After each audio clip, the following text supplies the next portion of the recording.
bayang ito'y iyong pagagalingin.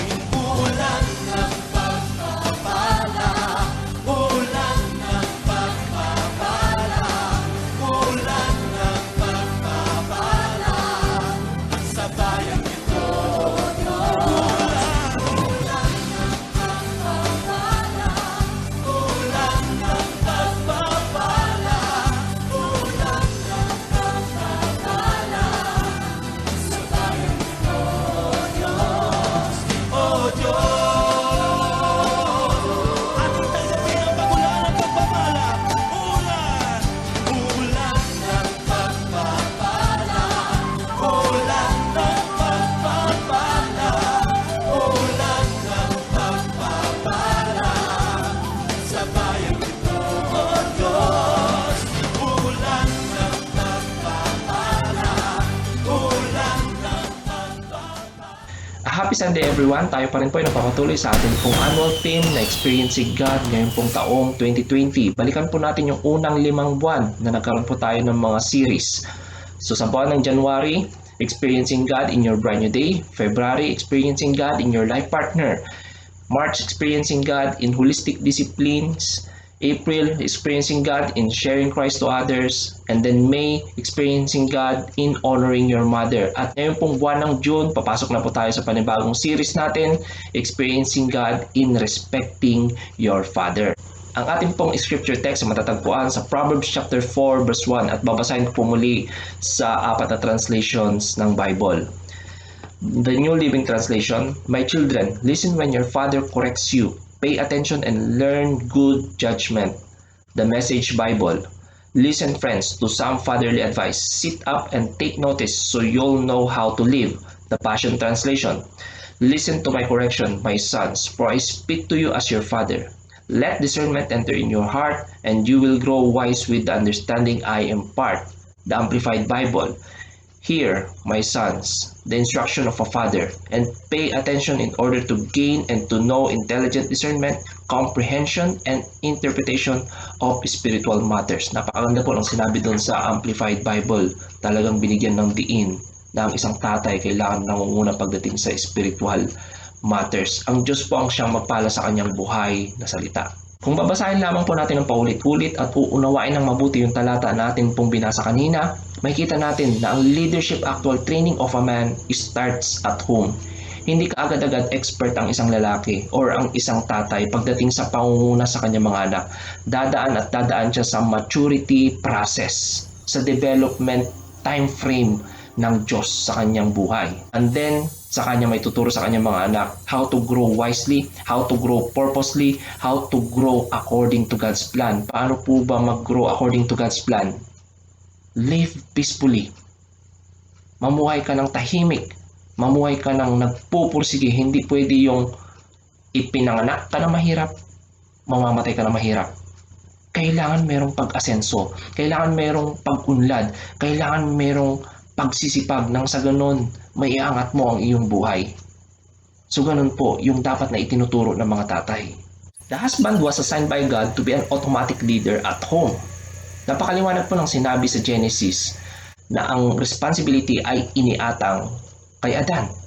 Pagdating sa New Testament sa Ephesians chapter 5 verse 23, sinabi ni Apostle Paul, the husband is the head of the wife. Napakaliwanag po ng Bible na ang leadership ay talagang dapat na nasa lalaki. At kapag ginawa natin ito sa ating tahanan, the blessing of God will overflow dahil sinusunod natin yung chain of command. To balance my point, babasahin ko lamang po yung napakagandang commentary mula kay Matthew Henry.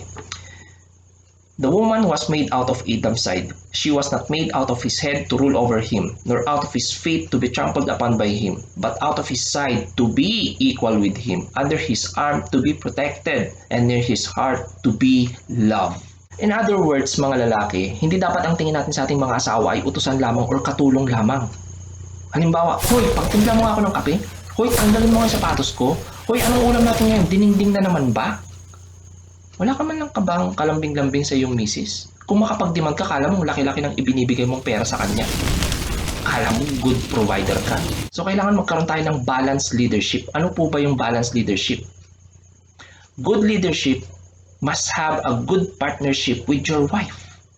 And it will result to a stronger and wonderful and blessed relationship of a husband and wife. Tandaan po natin, a Christ-centered leadership will result to a Christ-centered home.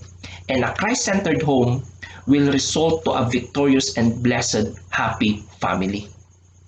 Napakaliwanag po ng sinasabi ng Bible na dapat magkaroon ng Christ-centered and balanced leadership ang mga lalaki. Meron po kasing mga negative types of leadership sa tahanan. Unang-una po dyan yung manipulative and abusive leadership. Masyado silang punisher. Masyado niyang pinapahirapan ng kanyang pamilya, ang kanyang asawa. Blina-blackmail niya ang kanyang mga anak. Walang freedom, walang choices, walang option ng kanyang pamilya. Kontroladong-kontrolado niya ito. So yan yung tinatawag na manipulative and abusive leadership sa tahanan. Pangalawa po, yung careless and impulsive leadership, yung pabigla-bigla. Kagaya ni King Herod. Nung nalaman niya na ipinanganak na si Jesus Christ, na threaten yung kanyang trono, akala niya aagawin ni Jesus yung kanyang trono, di niya alam. Mas mataas pa si Jesus sa kanya dahil si Jesus, King of Kings. Ayun, ipinapatay niya yung napakaraming mga baby na walang kamuwang-muwang, inosente pa. Pangatlo, yung dry and weak leadership. Ang tagal-tagal magplano, ang tagal-tagal magdesisyon. Ang tagal ng accomplishment sa buhay. Para siyang makina na kapag walang langis at gasolina, hindi na-aandar. Kagaya rin po sa church. Kung walang pera, kung walang love gift ang mga leaders, hindi na yan pupunta, hindi na yan aandar. Hindi na yan kikilos. Yan pong nakakalungkot, hindi lang sa pamilya, kung hindi, ganun na rin sa ating mga churches. So, kailangan merong Christ-centered and balanced leadership. Nang sa ganon, maiwasan natin itong mga negative types of leadership sa ating mga tahanan. What is the message today? According to our text, the keyword is listen. I will expound that. Children, listen, learn, and live with your father. Habang nasa poder pa lamang po tayo ng ating mga magulang, kailangan nating makinig, matuto, at mamuhay kasama sila. At mapapawaw ka sa pagkilos ng Panginoon sa kanilang buhay. Number 1, watch precisely on how your father do their main responsibilities. Ano po ba yung main responsibilities ng ating mga tatay? Meron silang 4 P's. So number 1, they pray, which is their top priority. Dapat. And then number 2, they plan. Meron ang kasabihan, without a plan, you cannot be successful. And then number 3, they provide. Asa-asawa ka tapos hindi mo kayang pakainin, kailangan panindigan mo. Kailangan mapakain mo ang iyong pamilya. And then, they protect. Kailangan ingatan mo rin, especially yung reputasyon at pangalan ng pamilya mo. Kailangan makilala kayo sa kabutihan, makilala kayo sa kawang gawa, sa pagtulong sa kapwa. So napakaganda kapag ganun ang reputasyon ng isang pamilya. Okay, so yan po yung 4 P's na main responsibility ng isang tatay. So meron po mga tatay na irresponsible. So maghanap tayo ng mga tatay na merong takot sa Diyos at merong Kristo sa puso. Yan, matututo tayo sa kanila at mapapawaw tayo sa pagkilos ng Diyos sa kanilang buhay. Na itinataguyod nila ang kanilang pamilya na mamuhay ng marangal, mamuhay ng may pananampalataya at pagtitiwala sa Diyos na buhay. What is the message today?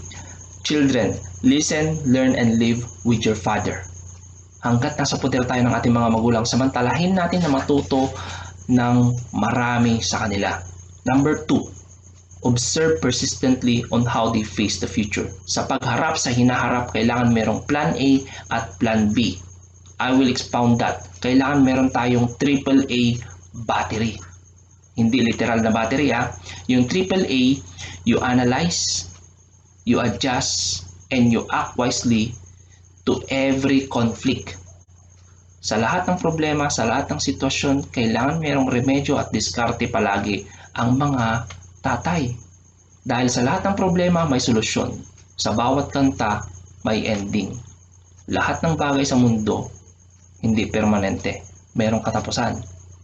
So mga tatay, kailangan huwag tayong mawalan ng pag-asa. Pagdating sa pagharap sa hinaharap, kailangan harapin natin yan ng buong tapang at may pananampalataya at pagtitiwala sa ating Diyos na buhay.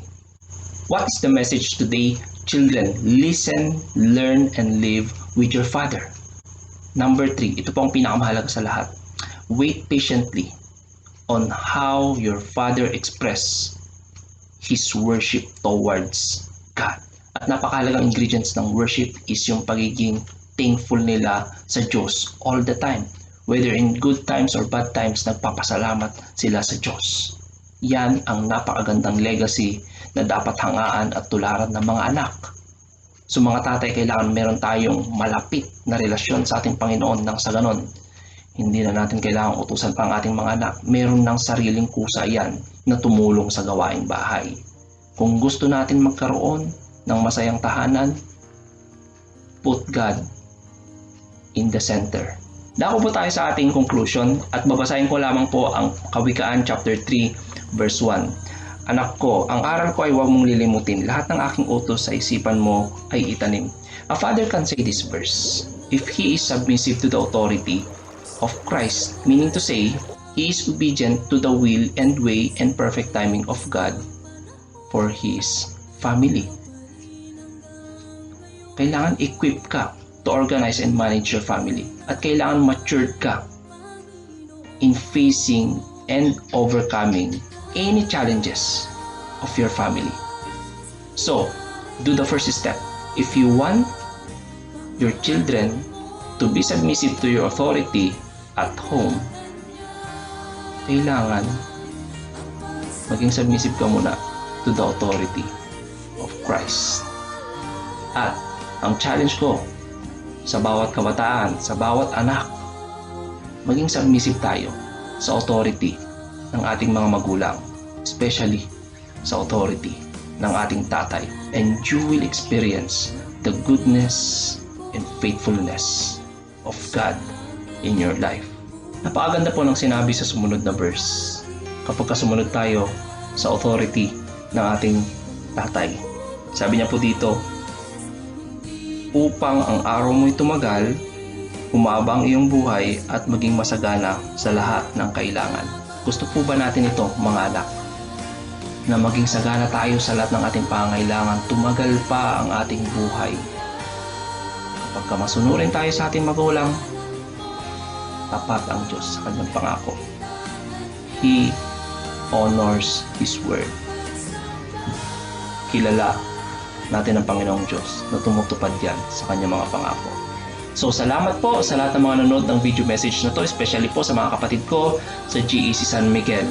At tuloy-tuloy po tayo sa ating pong health protocols. As much as possible, stay safe, stay at home, and then stay healthy. Iwas COVID-19 hanggat walang vaccine. To God be the glory.